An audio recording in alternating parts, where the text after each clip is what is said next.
The EU decided they would ban gasoline-powered, diesel-powered, petrol-powered cars in 2035. And then all of a sudden, Germany said, no, hold on, hang on a minute. No. We can't have that. There's a big problem. That's going to hurt us. That's going to hurt our economy. That's going to hurt our car industry. And that's going to hurt thousands. No, not thousands. Millions of jobs. So all of a sudden, the 2035 ban looked like it wasn't going to happen. But now we have a compromise. Hello, my friends. Welcome to the channel.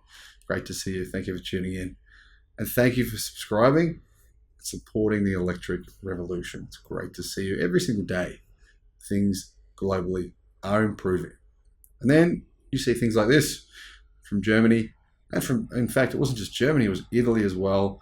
They were both fighting this ban because they believe their automotive industries will be decimated, which is obviously true. And obviously, that's what happened with Herbert Diess, the former CEO of the Volkswagen Group, who was fired not very long ago. He wanted to get Volkswagen to go electric much sooner. The company and the labor unions pushed back against that because they were very well aware of the fact that that would reduce jobs. Well, they perceived that would reduce jobs within the company. Now, of course, when you have a non-growth mindset, that's what will happen. If you think you're going to lose sales, you're going to lose employees. You're going to be making less cars. If you think you're going to gain sales, you can actually increase the number of employees you have. Clearly, the labor unions believed that Volkswagen sales would go down as a result of things like a 2035 ban on petrol, gasoline, diesel.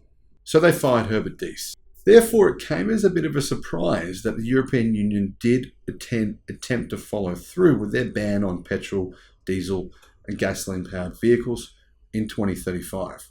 However, the reason they want to follow through with this is because they're very well aware of the health costs, the enormous damage being done by fossil fuels. It's enormous. It's incredible. And it's only been within the last 12 months that we've really started to understand just how bad it is. 6 million deaths per year. The deaths are far higher than COVID. It's more deaths in 1 year than there was in 3 years from the COVID pandemic. That's pretty serious. The media isn't reporting this, but the European Union know this is happening.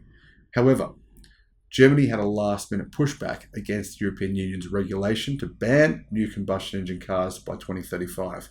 And the European Commission reportedly reached a new compromise to keep the legislation alive. They had to keep enable Germany to have this view that in the future they could still sell these vehicles, even though I'm going to explain to you why this compromise means that there will not be any petrol or gasoline or diesel powered vehicle sales after 2035.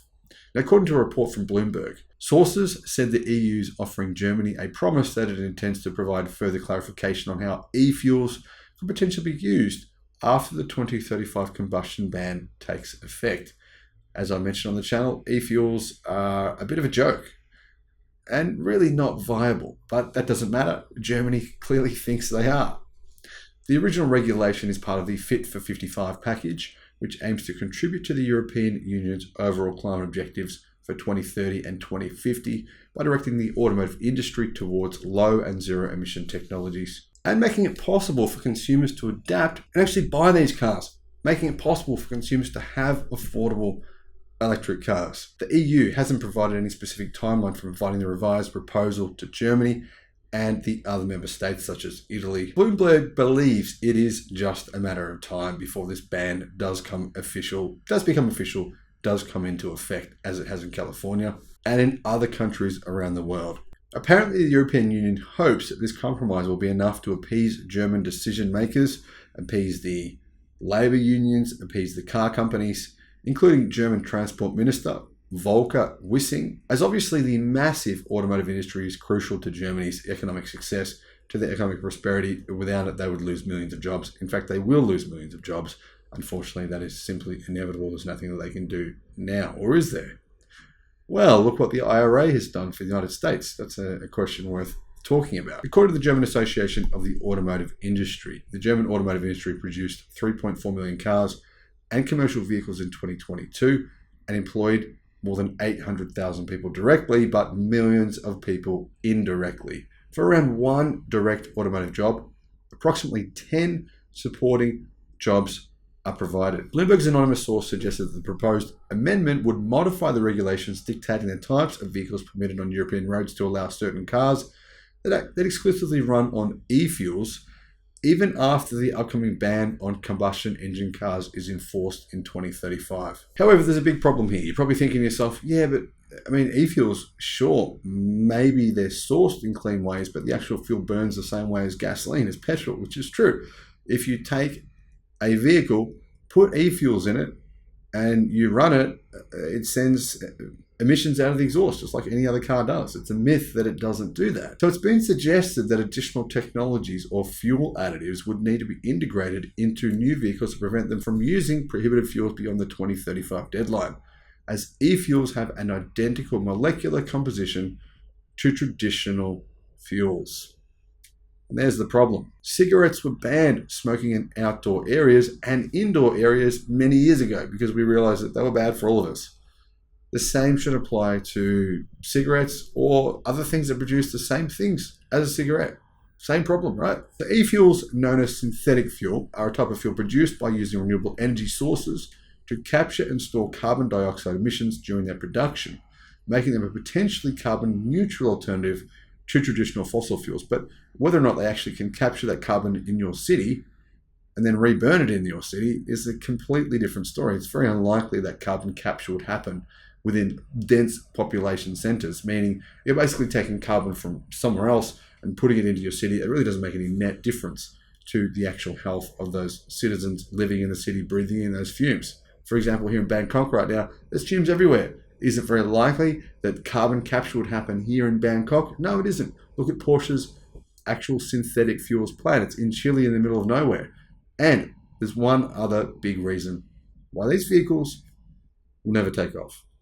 A very compelling reason. And the common critique of e-fuels, there is a large number of resources needed to mitigate the CO2 emissions of fuel combustion, and those resources can be more productively directed into other sustainability initiatives. But there's another thing worth considering as well, which is this. Synthetic fuels cost around 6 to 8 times more than current fuel.